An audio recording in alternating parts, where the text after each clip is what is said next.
Paddy procurement ఎవరు చూస్తున్నారు? అది కూడా అగ్రికల్చరే కాదు, సివిల్ సప్లైస్. సివిల్ సప్లైస్ లేడా? నువ్వేనమ్మా? బాగాలేదు. 10.50 మైనస్ స్టేట్ కంటే కూడా చాలా లోలో ఉన్నారు. ఇది గవర్నమెంట్కి చాలా ప్రెస్టీజియస్ కార్యక్రమం. డబ్బులు కూడా 24 అవర్స్లో ఇస్తున్నాం. దయచేసి మళ్ళీ చెప్తున్నా, ఎక్కడా కంప్లైంట్ రాకూడదు. ఏం చేస్తారో కరెక్ట్ చేసుకోండి. ఇసుక ఇది కూడా బాగాలేదు. ఏంటి ఇసుకాసురులు ఉన్నారేంటి ఇక్కడ? మైనింగ్ ఎవరు ఇక్కడ? ఏమయ్యా మహానుభావ, నువ్వు లాస్ట్లో ఉన్నావు. నేను ఫ్రీ ఇసుక ఇస్తా ఉంటే ఆ ఇసుక నువ్వు డిస్ట్రిబ్యూట్ చేయకుండా చెడ్డ పేరు తెస్తే ఎట్లా? మైక్ ఇవ్వండి ఆయనకు, ఆయన మాట విందాం. ఏం హామీ ఇస్తాడు? మైక్.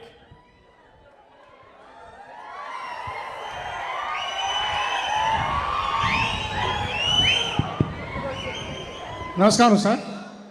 సార్ మాకు ఈసీలు పెండింగ్ ఉన్నాయి సార్. మాకు ఏది ఎన్విరాన్మెంటల్ క్లియరెన్స్లు రావాలి సార్. నీకు రాకపోతే నువ్వు కలెక్టర్ దగ్గర కూర్చో, ధర్నా చేయి. నువ్వు నాకు చెప్తే ఎట్లయ్యా? నీకు ఏదైనా ప్రాబ్లం ఉంటే కలెక్టర్ నువ్వు సార్ట్ అవుట్ చేసుకోండి. నాకు కంప్లైంట్ రాకూడదు. నేను 1000 కోట్ల రూపాయలు పోగొట్టుకొని ఆదాయం లేకపోయినా ఇబ్బందులు పడుతూ నేను ఆ రోజు ఒక మాట ఇచ్చాను. ఉచిత ఇసుక ఇవ్వాలని మాట ఇచ్చా.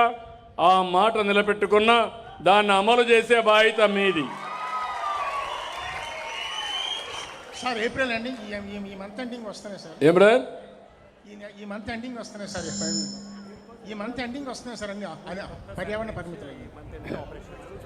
నాకు తెలియదు కలెక్టర్ గారు, మీ ఇద్దరు బాధ్యత. ఈ 6-7 డిపార్ట్మెంట్ ఇక్కడ వీక్గా ఉన్నాయి. ఇవన్నీ కరెక్ట్ చేయాలి. నేను మళ్ళా వస్తూ ఉంటా. వారానికి 3 గంటలు కూర్చొని నేను రివ్యూ చేస్తున్న ఆర్టీజీఎస్లో ఎక్కడ కూడా జీరో టాలరెన్స్ అండ్ సర్వీస్. నేను అందరినీ గౌరవిస్తా. మీరు బాగా చేస్తే మీ పక్కన కూర్చొని 1 గంట కాలక్షేపం చేస్తూ ఒక కాఫీ కూడా ఇచ్చి మిమ్మల్ని అభినందిస్తా. చేయకపోతే మాత్రం నీకు దండం పెడతా. దండం పెట్టడమే కాదు, మళ్ళా కూడా నిన్ను వదిలిపెట్టను. నేను ఒకటే చెప్తాను అందరికీ, నా కమిట్మెంట్ ఈ ప్రజల కోసం. అందుకే ఒక మాట అన్నాను. రాజకీయాల్లో కూడా నన్ను ఆ రోజు ఏం చేశారంటే, నేనే ముఖ్యమంత్రి, తెల్లారి నిద్రలేశాను. సాక్షి టీవీలో వచ్చింది, వివేకానంద రెడ్డి గుండెపోటుతో చనిపోయాడు. నేను కూడా పాపం అన్నా. మా ఆఫీసర్లు కూడా నాకు చెప్పలేదు, మా రాజకీయ నాయకులు చెప్పలేదు.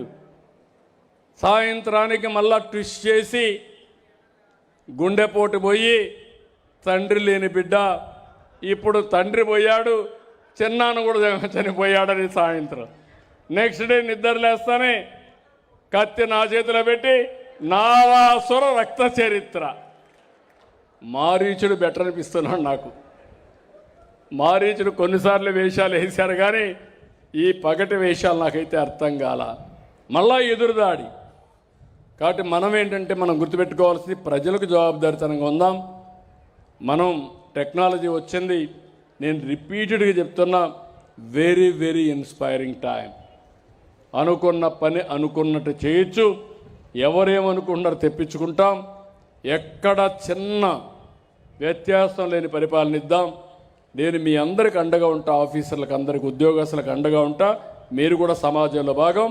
కానీ నేను అనుకున్న పని కాడ మాత్రం మీరు సహకరించకపోతే గట్టిగా ఉంటా. కాబట్టి అందుకే అన్న 95 సీఎం అన్న, సిబిఎన్ 95 95.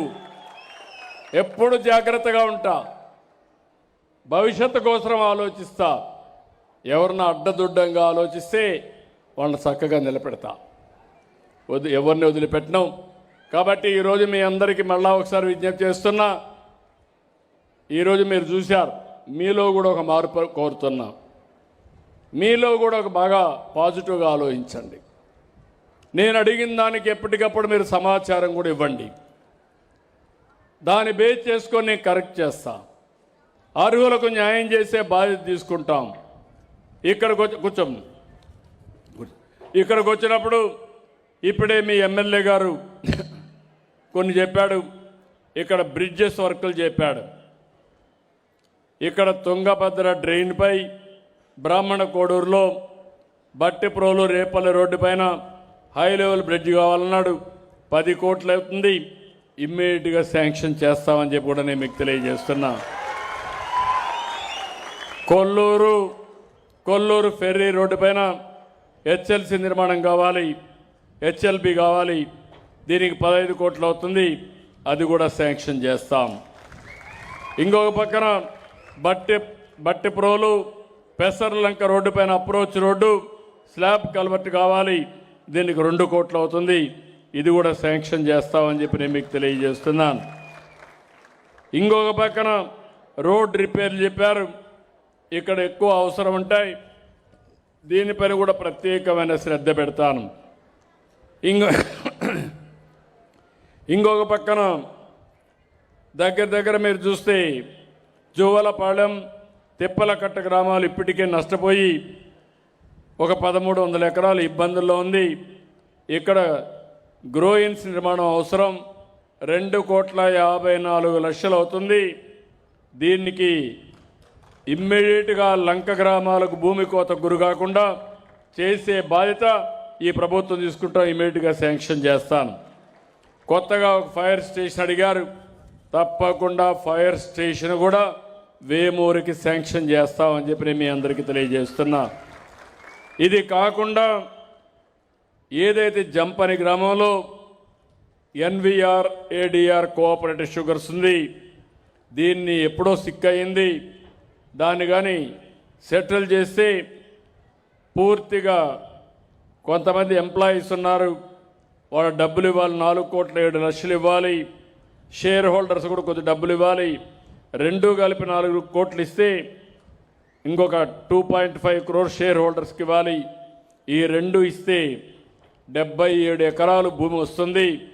ఇక్కడ ఎంఎస్ఎంఈ పార్క్ పెడితే ఈ ప్రాంతంలో పెద్ద ఎత్తున ఇండస్ట్రీస్ పెట్టుకోవడానికి, చిన్న పరిశ్రమలు పెట్టడానికి అవకాశం వస్తుంది.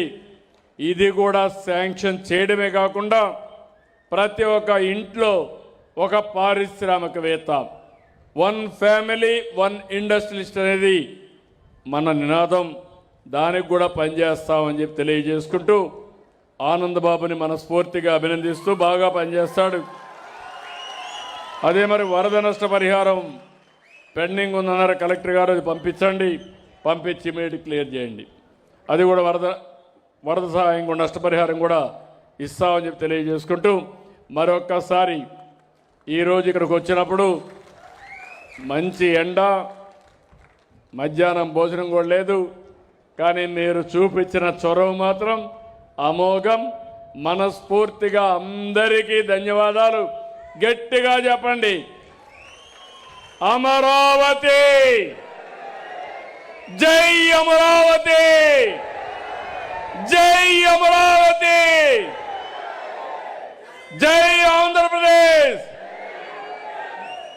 జై భారత్, జై హింద్.